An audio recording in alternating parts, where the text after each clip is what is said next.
Welcome to the After Wine School podcast. This week, Keith and Alana are talking about how to hone your wine tasting skills. They share some great information, with a few key points at the end of the half hour. Oh, and Keith does sing in the introduction, and that's a bit cringe. Enjoy! Welcome to After Wine School, the wine podcast. Oh, do I have to sing? Yes. I'm Keith Wallace, hanging out with Alana.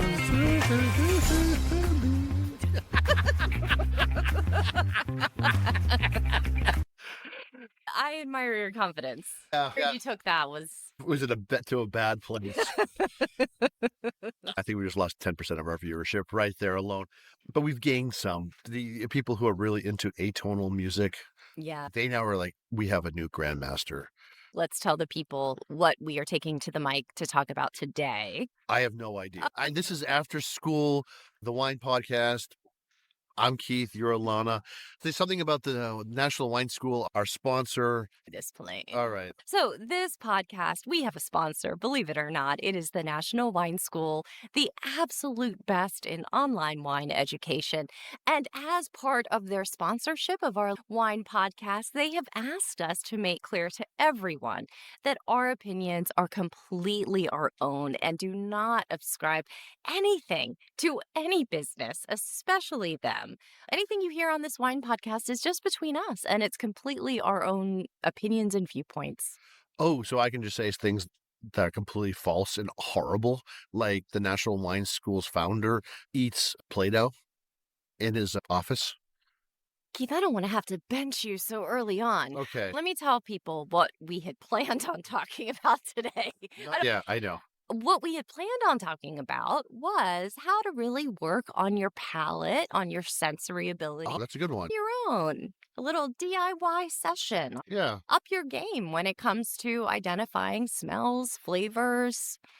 This is great because this is good for even like sommeliers, winemakers still need to do this. But if you're just brand new to wine and you've never taken a wine class, that's also really good. So yeah, I guess we're working against ourselves. So even if you don't come to a wine class, we're going to give you tips and tricks. Wow. For now. Do we have like a freemium model? Oh, wow. This is not, yeah. Well, I guess we kind of do actually. Yes. We like talking about these things because I write about these things all the time anyways. And yes, that's free. But actually in a wine class is always better. Of course, because you actually get to taste the wines. All right. That said, this is a great idea, Alana. I really love this. So where should we start here? How should we launch this?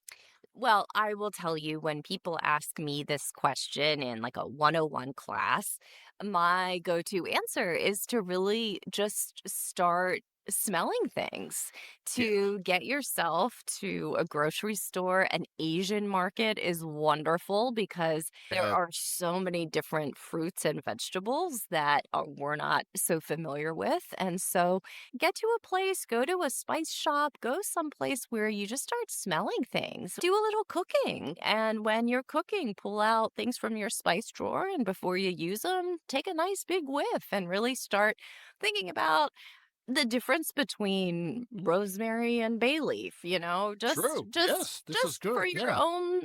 To be honest, we could just stop there and just like, that's it. 30-second wine class. That's it. You're so cheap, Keith. But what you're saying is, so where I start in a very similar place.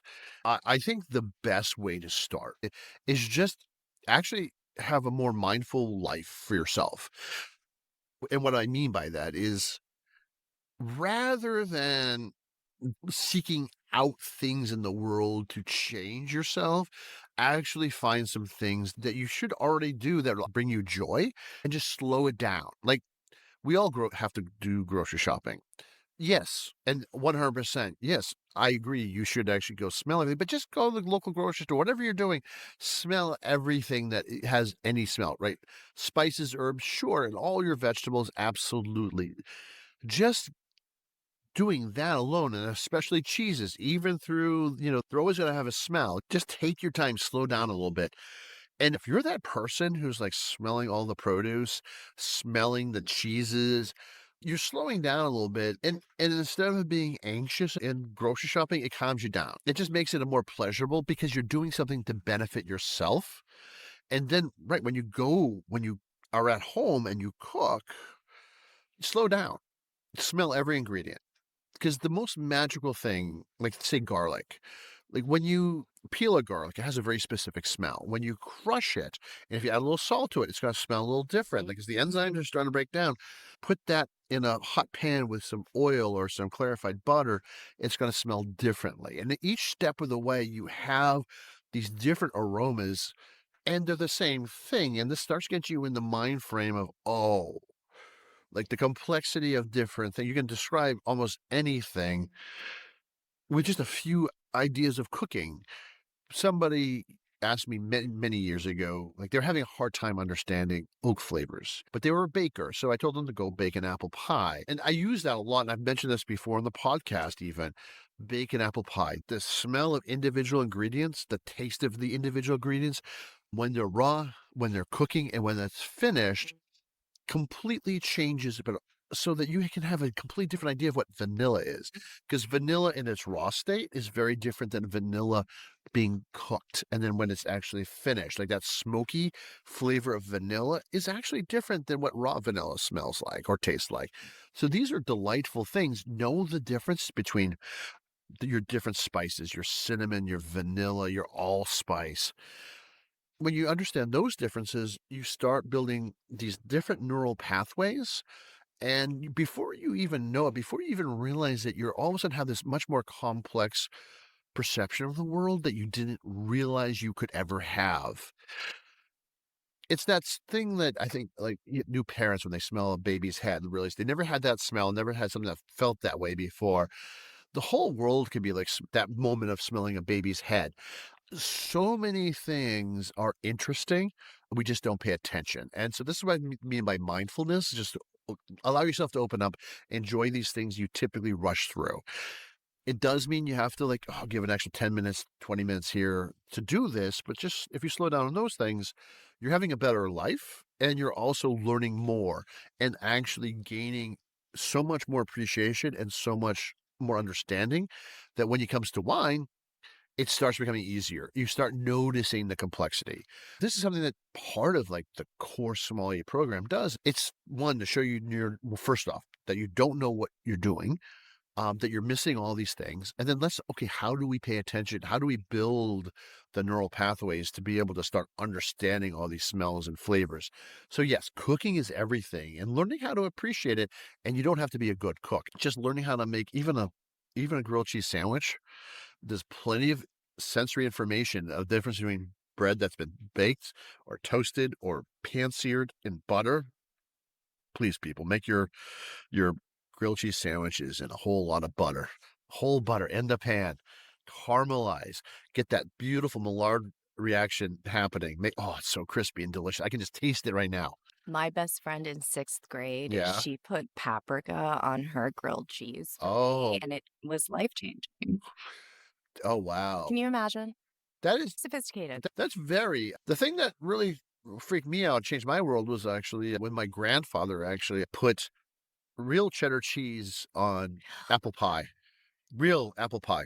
You've told me that. Because I never knew that sweet and savory could go together and that it made this thing in your brain go pop. Like for instance, one of my dogs actually always smells awful and floral at the same time. Like it is just, and I love that smell. I love that dog. It's like it's stinky and beautiful at the same. One dog smells like Doritos when she's sleeping. Oh Yeah. my God. I get in there, I get by her armpit. Oh, I'm like, yeah. oh, that stanky Doritos. Yeah, because you can break it down. Well, that's lactic bacteria, you know. I prefer not to break I it know. down. That's the difference between you and I. Absolutely.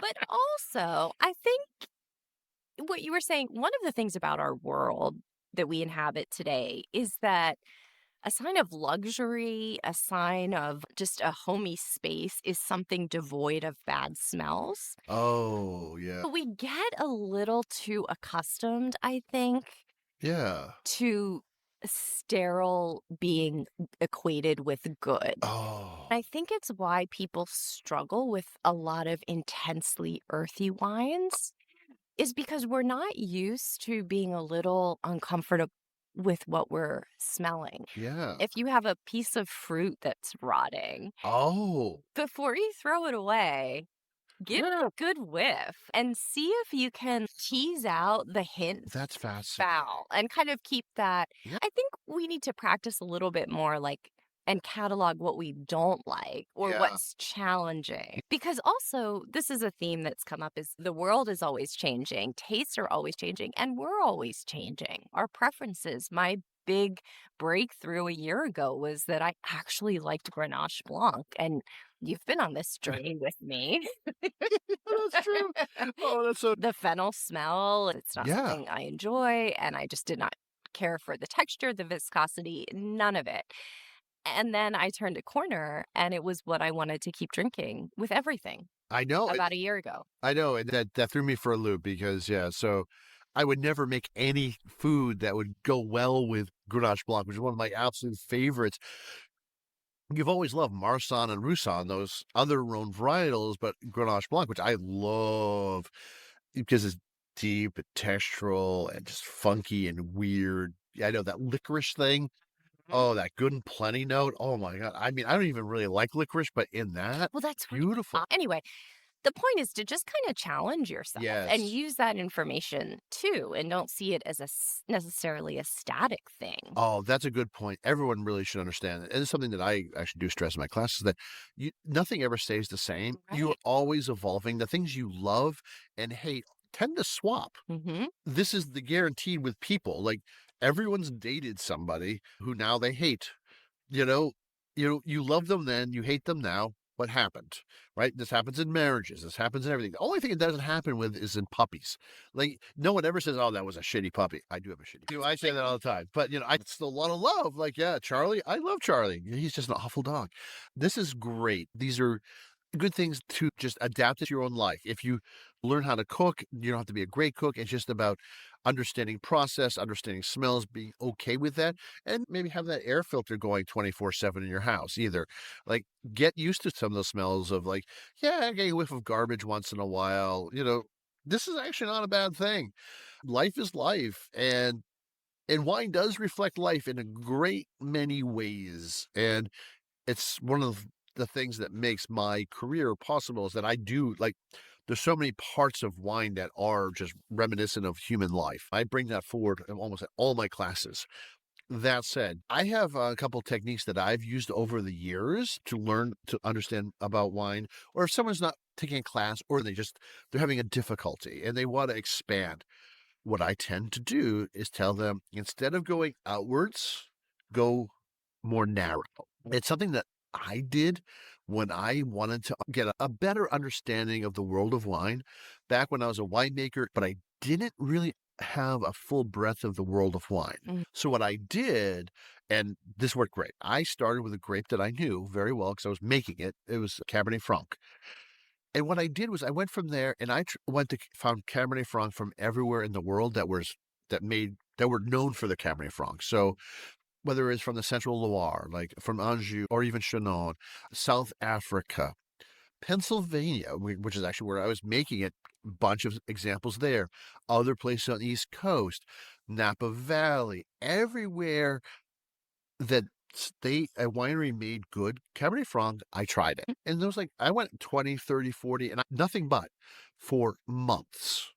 And that helped me a great deal of understanding nuances about how these areas thought about Cabernet Franc. And it built this internal matrix of what it always is, and then what it can be outside of that. That is actually where I got the idea for the core sommelier program was realizing that there was these varietal fingerprints that always existed and that we could actually learn about all of them throughout the world of wine. So this process gave me a lot of insight into wine. Mm. And in fact, actually really started the school sommelier programming. If anyone goes to our website, vinology.com, you'll find an article by an old student about his year of Riesling. Because I sent one of my students who really wanted to learn more about wine, and he had taken all of our classes. And he said, I want something to do. I've graduated. I want something else. It's like this spend as much time as you can with one wine. And he did. And he spent an entire year drinking nothing but Rieslings. And it was just really fascinating seeing, because it didn't his ability to notice the variations of Rieslings became so amazing and so fine-grained, but also his palate changed over the time, and that and he actually had those huge revelations during that year, like things that he used to not like and now he likes. His nuances of his language just completely changed.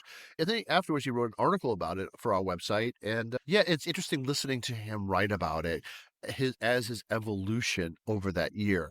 So that's another thing that you can do. Well, 2 things I wanna highlight from that, Yes. going to white wines.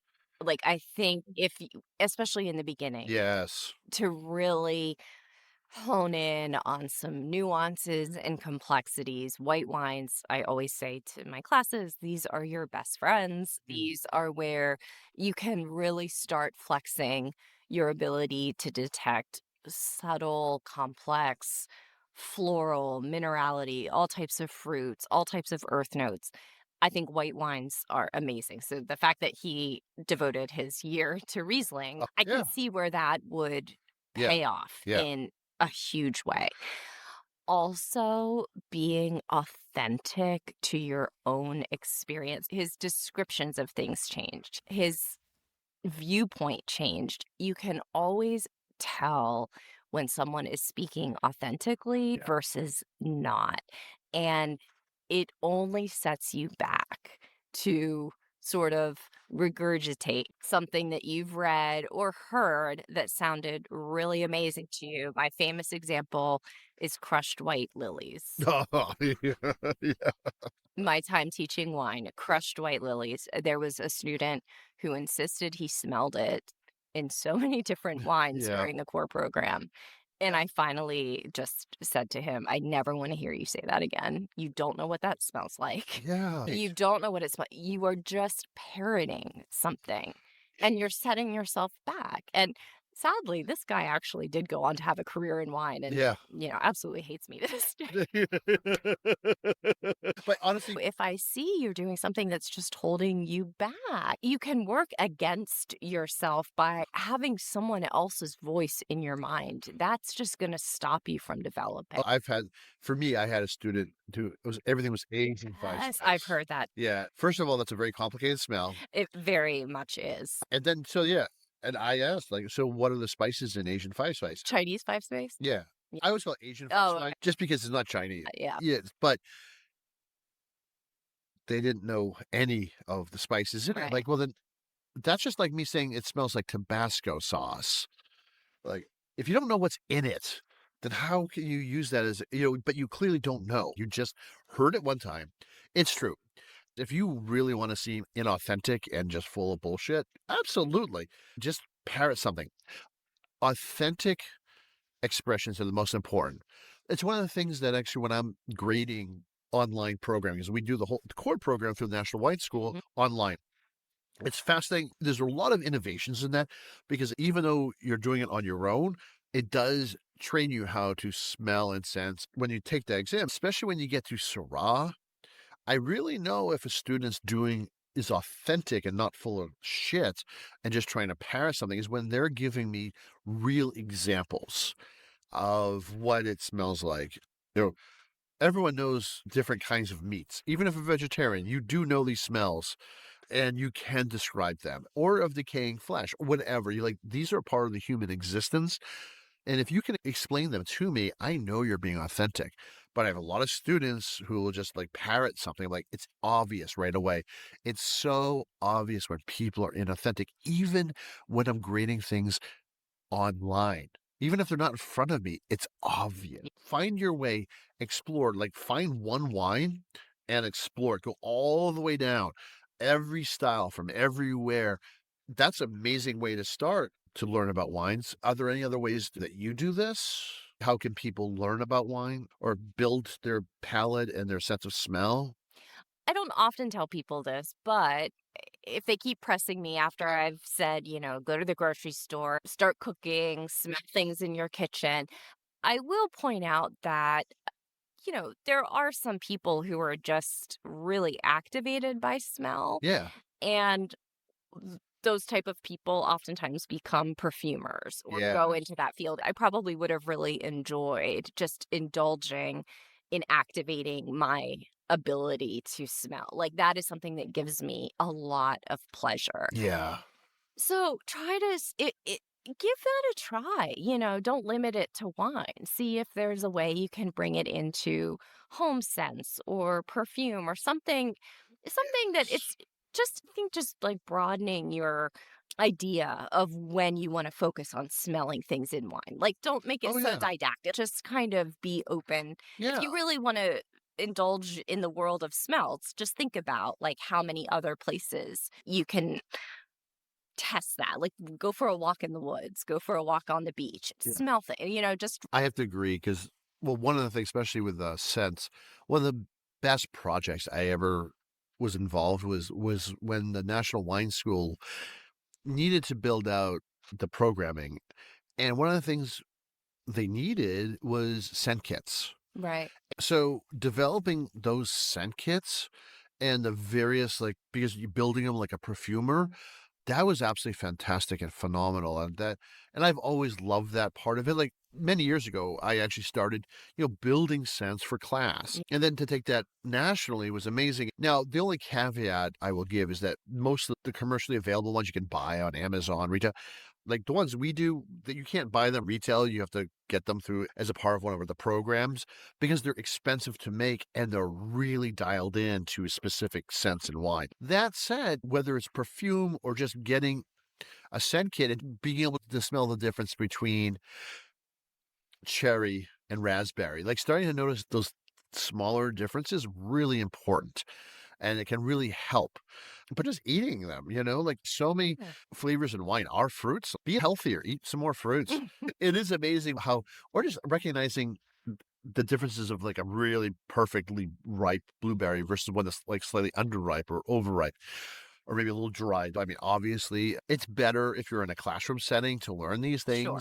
whether online or in person. It's always, always better. But there's so many ways you can explore.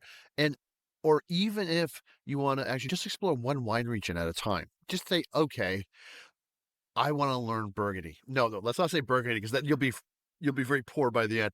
Just say I want Chagua Valley in Chile. Let's just start and just research all the producers, learn all you can about them, pick up some of their great wines and some of their lesser wines, and just start exploring and build your way out slowly.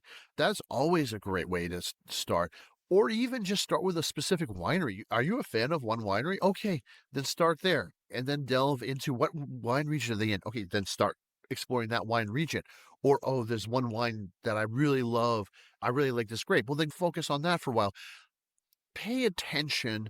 Make it a hobby. Make it fun. Explore one small thing at a time. And all of a sudden, you'll find that you've reached a really large level of knowledge, and you're gonna find yourself better for it. So, yeah, just eat and drink, I guess, is what we're saying. Well, yeah, and the beautiful thing is you'll never experience everything, you'll never smell everything. Yes. There's no Oh, yeah. destination. No, that's true. That's the most beautiful thing about what we do Yeah. is, and I notice I always change, like, what the things I used to love, I'm not really a fan of anymore, and the things I absolutely love now, all have changed. Everything always evolves, and that's not good for better, and that's the things. You're not like, and there's nobody, sure, people may be a little further ahead than you are, but they're not better than you. Right. Everyone can get there. This is not, and it's not a race. You just enjoy your time doing this, and the more you enjoy it, the better it's going to be for you and everyone else. That's it exactly. People will be able to tell Oh, if it's authentic. oh, absolutely. I mean, I have had students lately who've come to me and sat down and like they're just jazzed about this one specific thing. And yeah, do you want to be a winemaker in Michigan? Sure, absolutely. That's the part of the wine trade that you really find fascinating and interesting. Absolutely. Do this. Are you interested in actually how like trellising and how plants grow? Like I've had another student, I talked for an hour about how to graft different kinds of vines or grapevines onto pre-existing rootstocks, but that you can have that. And that's the nice thing in wine. I mean, yeah, it is. If you enjoy it, you can make a life out of it. And that's what I do.